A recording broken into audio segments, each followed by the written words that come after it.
हाँ जी फ्रेंड्स, क्या हाल चाल। Welcome with Kritika Sao. तो एक बहुत बड़ा खुलासा फिर से हो गया है। व्लॉग्स देख करके साफ समझ में आ गया है कि हाँ, फिर से मौदा जाने की तैयारी हो रही है। एंड मौदा जाने की तैयारी इसलिए नहीं हो रही क्योंकि नानी जी को लेकर करके मुंबई आना है, या फिर अभी जो हाल फिलहाल डेथ हुई थी उसका शोक मनाने के लिए, या फिर सहानुभूति देने के लिए जाना है।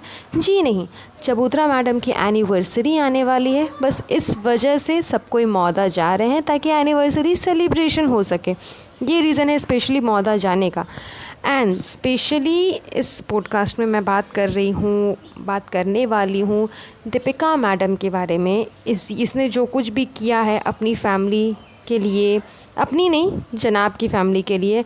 And on the other hand आप बोल भी सकते हो इसकी अपनी फ़ैमिली, क्योंकि इसने तो जनाब की फ़ैमिली को अपनी फ़ैमिली से ज़्यादा इंपॉर्टेंस दे करके रखा है। तो इसके लिए यही फ़ैमिली इसकी अपनी फ़ैमिली है।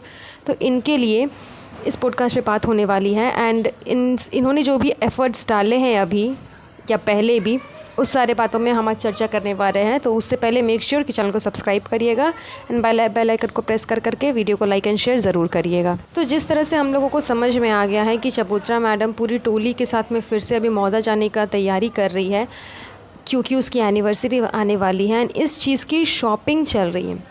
यहाँ पे जब शॉपिंग की बात आई तो अधिकतर लोगों ने देखा होगा। जो लोग नहीं देखे वेरी गुड, आप लोग बच चुके हैं। लेकिन जिन लोगों ने मिलियंस में फॉलोअर्स है चबूतरा के, जिन भी मिलियंस में फॉलोअर्स ने, फुल फॉलोअर्स ने देखा है इनका ब्लॉग, साफ दिख रहा है कि एवरी पर्टिकुलर पर्सन सज के धज करके प्रॉपर वे में तैयार होकर करके गया है मार्केट में कपड़े ख़रीदने के लिए। लेकिन वहीं ऑन दी अदर हैंड अगर आप देख लो दीपिका मैडम को, तो वो जैसे तैसे वैसे ही सीधा मतलब उठ पुट करके चली गई है। क्यों?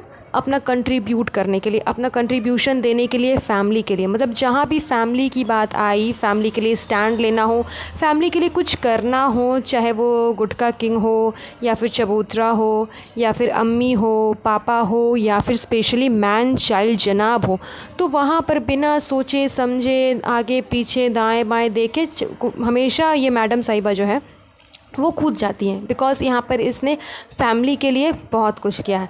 हाँ, ये अलग बात है कि मैडम साहिबा की और भी बहुत सारी बुरी आदतें हैं, बहुत सारी गलत आदतें हैं, बहुत सारी गलत चीज़ें इन्होंने कर के रखी है।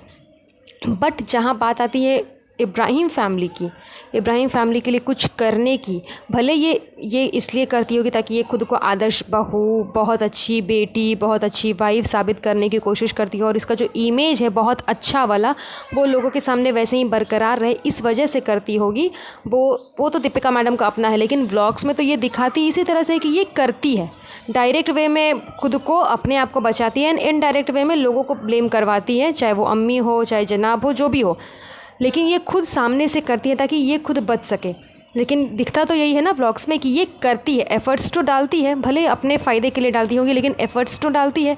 सेम वही चीज़ अभी हुई जब ये गई मार्केट में, मतलब शॉपिंग करने के लिए। सब प्रॉपर सज धज करके गए हैं, लेकिन दीपिका मैडम जैसे तैसे वैसे ही निकल गई। बिकॉज़ इसे कोई फ़र्क नहीं पड़ता कि लोग क्या कह रहे हैं, क्या बोल रहे हैं, नहीं बोल रहे हैं। इसे बस निकल करके जाना है और अपना कंट्रीब्यूशन देना है। बिकॉज़ इसकी प्यारी ननद का एनिवर्सरी है। एंड यहाँ पर आप चबूतरा मैडम को देख लो, उसने अधिकतर कपड़े खुद से सिलेक्ट कर लिए हैं। बच्चों के कपड़े उसने खुद ही सिलेक्ट कर लिए, और भी एक दो चीज़ें उसने सिलेक्ट कर लिया है जा करके। कहीं पर भी उसने दीपिका का ओपिनियन नहीं लिया, बिकॉज उसे मालूम है कि इसके शादी के टाइम पे जिस तरह से मैडम साहिबा ने कपड़े ख़राब किए थे, एनिवर्सरी पर भी वैसे ही ख़राब कर देगी। इस वजह से ये क्या कर रही है, उससे कोई भी ओपिनियन नहीं ले रही है। एंड यही चीज़ सेम आप दीपिका मैडम के फेस पे भी साफ झलक रहा है कि उसने भी अपने तरफ से कोई रिव्यू नहीं दिया, अपनी तरफ से अपनी कोई चॉइस नहीं बताई, कुछ भी ऐसा नहीं बोला कि हाँ ये चीज़ अच्छी है, आप लोग ले लो, यही ले लो, ये बढ़िया है, इसी को चेक कर लो, इसी को पहन लो, इसी को टेस्ट कर लो, ऐसा कुछ भी नहीं। क्योंकि वो भी साफ जान रही है कि जब उसने चबूतरा की शादी के टाइम पे इतने सारे एफ़र्ट्स डाले थे, लगभग 2 महीने पहले से वो सारी प्रिपरेशन करने के लिए तैयार थी एंड सब कुछ उसने अपने अकेले ने संभाला। एंड जब वो चीज़ बाहर निकल करके आई तो क्या ही गुड़ का गोबर जो बोलता है ना, वो निकल करके आया, और जिस वजह से वो काफ़ी ज़्यादा ट्रोल हुई। तो खैर ट्रोल तो हुई, वो लोगों का काम है ट्रोल करना। लेकिन अगर इसकी अपनी फैमिली ने इसका सपोर्ट किया होता या बोला होता कि भाभी की कोई गलती नहीं है, मैंने भी सपोर्ट किया था, मैंने भी बोला कि मुझे ऐसी चाहिए थी ड्रेस, वैसी चाहिए थी, तो इतनी ज़्यादा ट्रोलिंग नहीं होती एंड दीपिका मैडम को इतना बुरा भी नहीं लगता।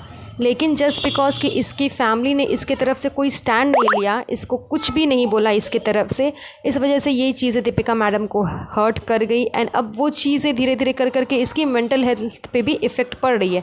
देन इसी सब रीज़न की वजह से अब जो एनिवर्सरी की जो ड्रेस वगैरह है, इसमें कहीं भी दीपिका मैडम का कोई कंट्रीब्यूशन नहीं है। हाँ, ये चीज़ है कि वो गई है साथ में शॉपिंग करने के लिए, इन्होंने दिखाया भी है कि एक स्पेशल शॉपिंग हो रही है, किस चीज़ की हो रही है वो बाद में रिवील करेंगे, जो कि अब बाद में रिवील हो गया कि वो चबूतरा मैडम की एनिवर्सरी के लिए शॉपिंग हो रही थी। तो वहाँ शॉपिंग वगैरह ये सब कुछ कर रही हैं, लेकिन अपने अंदर मतलब बोलता है ना कि एक खुशी से और एक अपना ओपिनियन देना, एक्साइटमेंट में दिखाना, एक्साइटमेंट में बताना कि ये चीज़ ले लो, ये सूट करेगा, वो चीज़ ले लो, ये कर लो, वो सब दीपिका मैडम ने कुछ भी नहीं किया। और उनके फेस से साफ दिख रहा है कि वो कितना मतलब अंदर ही अंदर कितना ज़्यादा इस चीज़ से हर्ट हुई है कि मैंने जब पहले इतना सब कुछ किया था और मुझे इतनी ट्रोलिंग का सामना करने पड़ा, तो मेरी फैमिली ने मेरा कोई सपोर्ट नहीं किया। इस वजह से मैडम साहिबा ने अब अपना कंट्रीब्यूशन देना थोड़ा कम कर दिया है। लेकिन हाँ, डायरेक्ट या इनडायरेक्ट वे में कंट्रीब्यूशन करती है। इतना होने पर भी इसको समझ में नहीं आता कि जिस फैमिली के लिए ये इतना कुछ करती है, अपने माँ बाप को ब्लैक पैचेस कर कर करके, एंड जनाब के माँ बाप को अपना सब कुछ मानती है, सब कुछ बताती है, सब कुछ करती है, वही फैमिली इसको कुछ भी नहीं समझती। इवन ना इसके लिए कुछ करती हैं, ना इस पे कोई ध्यान देना। आप लोगों ने, अधिकतर लोगों ने तो देखा होगा कि प्रेगनेंसी के टाइम पे ये सब कुछ अकेले कर रही थी, डिलीवरी के टाइम भी वही चीज़ें हुई, एंड बेबी जब रूहान हो गया उसके बाद में भी वही सारी चीज़ें हो रही हैं। तो मतलब इसके साथ में ये चीज़ें स्टार्टिंग से होती आ रही है, बट इसको समझ में नहीं आता। दीपिका मैडम को कुछ समझ में नहीं आता, या फिर समझ में आता होगा लेकिन फिर भी ये जानबूझ करके चालाकियाँ करती है ताकि इसका खुद का जो इम्प्रेशन है, इसका जो खुद का जो फेस वैल्यू एक लोगों के सामने बना हुआ है, डोरमैट वाला, बेचारी लाचारी वाला, वो हमेशा से बना रहे। एंड इसी की वजह से इसका ब्लॉग्स चलता है, एंड आगे भी चलता रहे। यही शायद इसकी मेंटालिटी है, ये माइंड सेटअप इसने कर करके रखा हुआ है। दैट्स वाई ये कभी भी मतलब अपनी इब्राहिम फैमिली के ख़िलाफ़ कुछ करने नहीं जाती। करती तो है लेकिन डायरेक्ट वे में करने नहीं जाती, इनडायरेक्ट वे में करती है। तो खैर, आज का ये पॉडकास्ट स्पेशली दीपिका मैडम के ऊपर था कि वो थोड़ा सा समझे, सुधरे और करे। ऐसा नहीं कि अपनी फैमिली के लिए ना करे, लेकिन इस हद तक नहीं करे कि वो अपने आप पर ही ध्यान ना दे एंड फैमिली के पीछे ही मरी रहे एंड खुद के ऊपर ध्यान ना दे। तो खैर दीपिका मैडम, अब आगे आपकी चॉइस, आपको जो करेक्ट लगता है आप तो हमेशा वही करती हो, एंड हमारा काम था बताना, आपका काम है सुनना। अगर आप सुन करके समझ जाते हैं देन इट्स गुडनेस, एंड अगर नहीं समझती हो देन वो आपकी मर्ज़ी। चलिए, बस आज का ये पॉडकास्ट हम यहीं पर एंड कर देते हैं। मिलती हूँ मैं आपसे नेक्स्ट पॉडकास्ट पे। वेल गाइस, आप लोग मुझे कमेंट करके ज़रूर बताइएगा कि आपको आज का ये पॉडकास्ट कैसा लगा, एंड मेक श्योर कि मेरे चैनल को सब्सक्राइब ज़रूर कर दीजिएगा, साथ ही साथ बेल आइकन को प्रेस करिएगा ताकि मेरे वीडियोस के नोटिफिकेशन सबसे पहले आप तक पहुंच सके। एंड वीडियो को लाइक एंड शेयर ज़रूर करिएगा। तब तक के लिए अपना ध्यान रखें। Have a nice